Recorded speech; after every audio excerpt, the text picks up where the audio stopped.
work, and that you know that you can't get angry. You know that you definitely can't get angry in response to this issue. You know that you have to be pleasant and leave a certain part of yourself out of the workplace. Then again, this goes back to constructing these sorts of emotional imbalances and creating this situation where there is this emotional inequality in terms of accessibility to and there's this racialized inequality in terms of access to emotional performance. So it's interesting to be asked that, because I think it goes back to the findings that I draw attention to here and how pervasive the issue and the problem is.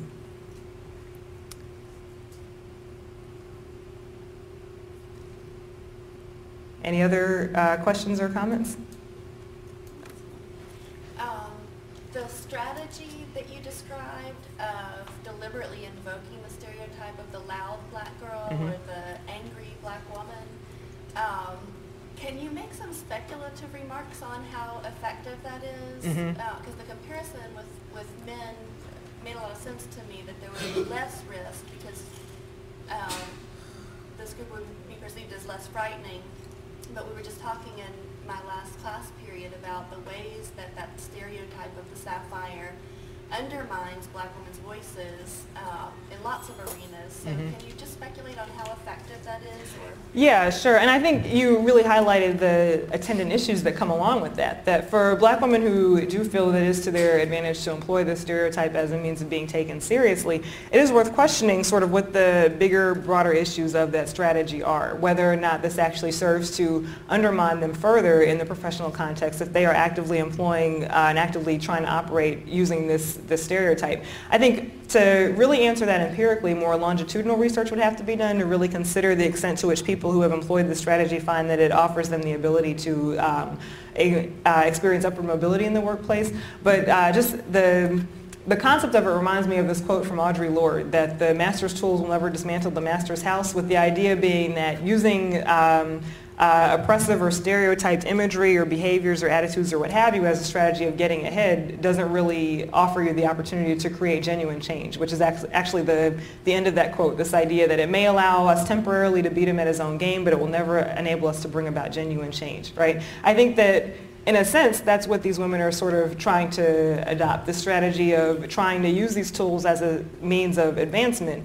But I think it is worth questioning the extent to which that advancement really realizes itself in sort of long-term gains. And I think even if it does manifest itself in some short-term gains, if it offers someone a promotion, if it offers someone some level of upward mobility or a raise or what have you, it still contributes to this broader cultural imagery that ultimately works to devalue black women more broadly. So it may have short-term gains for people to get them to a certain career point, but if we look at this from a broader institutional cultural level, then it still is actually undermining the broader experiences of black women and women of color more generally for employing this stereotype. Question for you. Were all the respondents located in the same geographical location? Not exactly. They came mostly from the Mid-Atlantic region, but not all from the same city in the Mid-Atlantic region. Because the reason why I asked is, if not, how much do you think geography played a part in their experiences in the workforce? I think that I would speculate, and it's not a representative sample, but I would speculate that the findings that I found would be pretty generalizable to an extent for black professionals in most geographical contexts. But I would expect that these would be even more pronounced for black professionals who find themselves in areas where they feel racially isolated. So if I were to, I guess, show the study to someone who was a black professional working in Montana or Idaho or another place where there's a very low population of black professionals, my expectation would be that they would find some truth to the results, but that they would find their experiences to be much more pronounced and much more severe, because the level of isolation that comes with the token experience would be so much more pronounced that it wouldn't be this experience of just having this feeling in the workplace, but having this feeling in the broader city, and in some cases even the broader state. There was a quote that I didn't include here that came from a woman who was kind of in that situation. She was employed in a city as an attorney, and she worked in a city that had a pretty small population of black professionals, but it was about 4 hours from a much more major metropolitan city that had a much larger number of black professionals. And the quote that I selected was one where she talked about having to express this sense of pleasantness, even though she felt very isolated and very alone as a black professional in this city. And she said that part of the expectation in her law firm was that everybody had to be pleasant, everybody had to be polite. So when she would come in on Mondays and people would say, "What'd you do this weekend?" every answer was, "I went to the city." So every weekend she's leaving town to go to the city because she felt so isolated in this town. And she said, if they stopped and thought about what I was saying, they would understand that I'm really not happy in this place at all, but I have to fake like I am and I have to communicate this expression because this is the emotional expectation of me in this environment. But it's crazy that I'm driving 8 hours each way, well, 8 hours total, 4 hours round trip,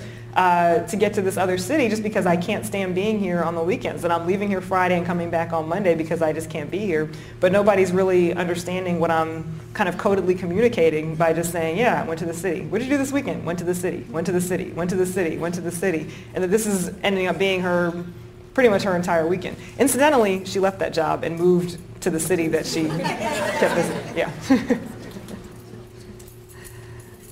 Uh-huh. In your research, did you find that with the black workers that they had a feeling of always having to prove themselves to be, scholarly or to be the right person for the work that they're in? Is that something that you came across? That came up with some interviews, but it didn't come up consistently. And I think the reason for that is more the types of interview questions that I was asking than anything suggesting that that's not specific to black professional workers. A lot of the research on black professionals does describe this feeling of having to constantly prove oneself and to prove that you're suitable for this job and that you're qualified for this job and that you deserve to be in this job. I did another paper recently on the experiences of black male nurses, and that was one of the things that they talked about having to deal with constantly. And I had one quote that was really interesting in my paper where this nurse told me that he came in and met with a patient and explained his treatment, put his IV in and did all the stuff, and then the patient said, "Okay, well, can you send the nurse in?" And he said, "Well, who did you think I was, and why would you let me give you medical treatment if I wasn't expected to be a medical professional?" But that's just one example of sort of how widespread and commonplace this sort of experience is.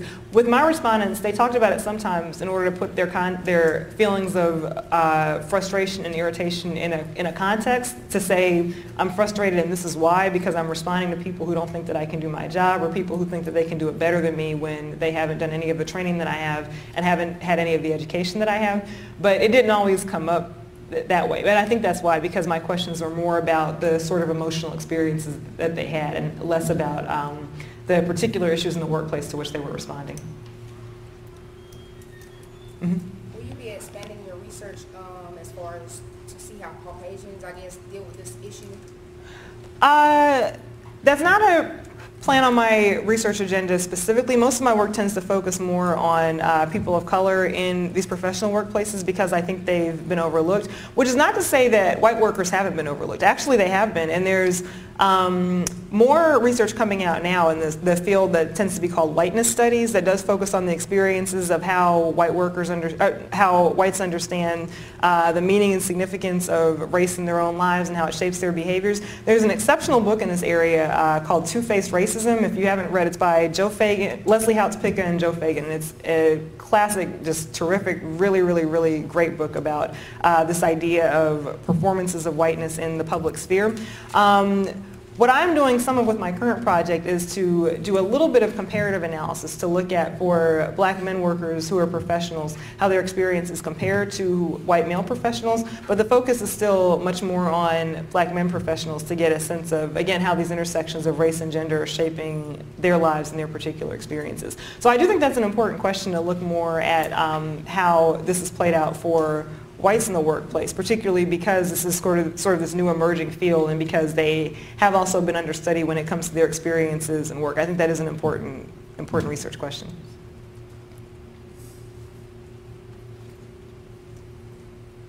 Any other questions? Okay, well, thank you all again for coming to the talk. I appreciate it.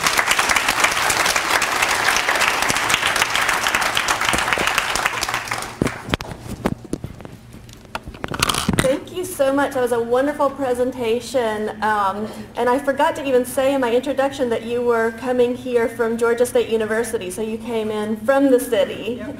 And we're about to run back to it. Thank you everyone for coming out today. I really appreciate your time and your interest, and I do encourage you to look into Women's and Gender Studies courses and the minor, and just come by the center. It's in the College of Arts and Sciences building, room 120. And even if you just swing through that hallway, you'll see posters for other events that we're having. There are stickers, which I always think is the key to student interest in anything. So please come pick up a sticker for Women's and Gender Studies at Upstate, and I hope to see you at some other events. Thanks for your time today.